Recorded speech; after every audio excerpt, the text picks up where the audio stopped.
In a small, impoverished village tucked away in central Vietnam, lived a boy named Minh. He was bright, diligent, and kind-hearted, but his family was trapped in a cycle of poverty. His father had passed away when he was young, leaving his frail mother to raise him and his sibling alone. She took any job she could find, her hands calloused from cutting grass in the fields on sunny days and her back aching from odd chores at the market on rainy ones. Minh knew that every single coin in their home was earned with his mother's sweat and sometimes even her blood. He wore the same old shirt day after day, its collar frayed and its color faded. A pair of worn-out, torn sandals were his only shoes. Some of his classmates felt sorry for him, offering quiet sympathy. Others were less kind, their whispers and mocking laughter following him down the school halls. But Minh never felt ashamed of his mother or their poverty. What truly broke his heart was watching his mother work herself to the bone, aging far too quickly under the weight of their struggles. One day, a ray of hope pierced through the gloom. The school announced a public speaking contest. The grand prize was a game changer, a scholarship that would cover his tuition for an entire year. For Minh, this wasn't just a contest. It was a chance to lift a heavy burden from his mother's shoulders. He was determined to win, but a new worry surfaced. He couldn't stand on that stage in his tattered clothes. He needed a clean, new shirt. A fierce debate raged within him. Is a new shirt really that important? He thought, maybe I could borrow some money and pay it back later. But the thought of adding another debt, another worry for his mother, was unbearable.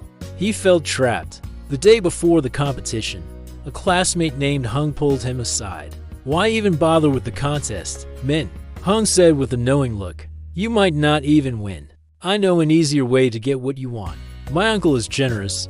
He gives us money for running a few simple errands. If you join me, you'll have a new shirt and plenty of cash to spare. Minh was hesitant. What kind of errands? He asked, a knot of unease tightening in his stomach. Hung smirked. Just delivering some packages. You don't need to know what's inside. Each delivery pays $1 million dong. It's quick, easy money. A chill ran down Minh's spine. His intuition screamed that these weren't just ordinary packages. But the temptation was immense. A new shirt, money to help his mother, an end, even if temporary, to their constant worry. It was a tantalizing offer, a shortcut that promised to solve everything. That night, Minh couldn't sleep. He tossed and turned, his mind a battlefield. Two paths stretched before him.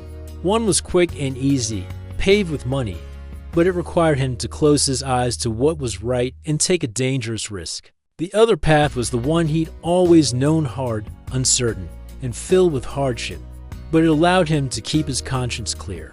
He could almost hear his mother's voice, a gentle but firm guide through his life's storms. Son, she had told him many times, we can be poor in possessions, we can lack many things, but we must never, ever lose our dignity.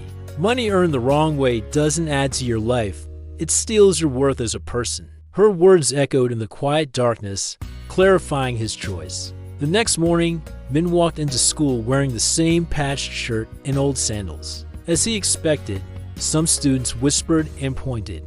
Hung approached him, a sneer on his face. You're such a fool, Minh, he taunted. Someone offered you a golden ticket and you threw it away. Just watch how badly you failed today. Minh didn't respond. He held his head high, walked past the whispers and the jeers, and stepped onto the stage. He took a deep breath, and in a voice that trembled at first but grew steadier with every word, he began his speech. He wasn't just reciting lines. He was speaking from the very core of his being. He spoke about dignity. We may be poor in wealth, he said, his voice resonating through the silent hall, but we must never be poor in character. Dignity is like a mirror that allows us to see who we truly are. Once that mirror is broken, it can never be pieced back together in the same way. A new shirt might make me look better for a single moment, but my dignity is what will keep me standing tall for a lifetime. The auditorium was completely still.